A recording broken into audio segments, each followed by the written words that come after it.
இன்றைக்கி நம்ம என்ன பார்க்க போகிறோம்னா சக்கரவள்ளி கிழங்கு எப்போவுமே ஸ்வீட்டாக தானே சாப்பிட்ருக்கோம். இன்றைக்கி ஒரு டேஸ்டியாக கட்லெட் மாதிரி பார்க்கலாமா? சக்கரவள்ளி கிழங்கு நல்லா கழுவிட்டு குக்கரில் வேக வச்சுக்கோங்க. 3 விசில் விட்டுக்கோங்க. விசில் விட்டதுக்கப்புறம் ஆற வச்சுட்டு அதோடய தோலெல்லாம் நல்லா எடுத்துருங்க. எடுத்துட்டு கொஞ்சம் கொஞ்சமாக மசிச்சு விடுங்க.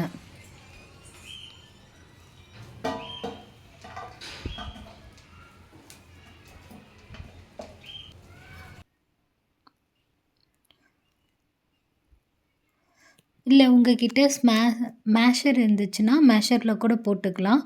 2 ஆனியன் சின்ன சின்னதாக கட் பண்ணி வச்சுருக்கேன், அதை போட்டுக்கோங்க. கார்ன்ஃப்ளவர் மாவு 1 ஸ்பூன் போட்டுக்கோங்க. கரம் மசாலா ஃப்ளேவருக்காக போட்டுக்கலாம். சிக்கன் மசாலா போட்டுக்கோங்க வாசனைக்கு. அப்புறம் அரிசி மாவு 2 ஸ்பூன், மிளகாத்தூள், அப்புறம் உப்பு தேவையான அளவு போட்டுக்கோங்க. போட்டு கொத்தமல்லி கொஞ்சம் போட்டுக்கோங்க. எல்லாம் போட்டு நல்லா கிளறிக்கோங்க. நல்லா மாவு மாதிரி தண்ணியில் எதுவுமே ஊற்ற வேண்டியதில்லை.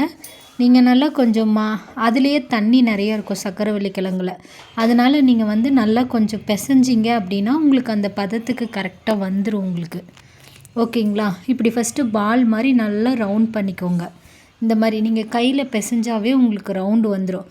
அதுக்கப்புறம் கட்லெட் ஷேப்க்கு நீங்கள் நல்லா தட்டி எடுத்துக்கோங்க. தட்டி எடுத்து இந்த மாதிரி உங்களுக்கு எவ்வளோ வேணுமோ அதை எடுத்து வச்சுக்கோங்க. எண்ணெய் பொரிக்கிற அளவுக்கு எண்ணெய் கொஞ்சமாக விட்டுக்கலாம். அதை பொரிக்கிற அளவுக்கு மட்டும் இருந்தால் போதும். அப்படியே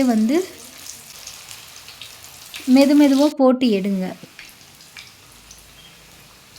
போட்டு எடுத்ததுக்கப்புறம் இந்த பக்கமும் அந்த பக்கமும் கொஞ்சம் திருப்பி விடுங்க.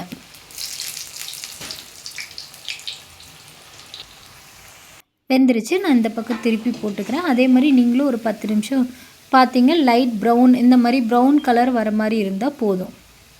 ஓகேங்களா? நீங்கள் அப்படியே வச்சிங்கனாவே எண்ணெய் வடிஞ்சிரும். இந்த மாதிரி எண்ணெய் வடிகிறதில் எடுத்து வச்சுட்டு பிளேட்டிங்க்கு எடுத்து சர்வ் பண்ணிக்கோங்க. சர்வ் பண்ணிவிட்டு சாப்பிட்டு பார்த்துட்டு எப்படி இருக்குன்னு சொல்லுங்கள் ஃப்ரெண்ட்ஸ்.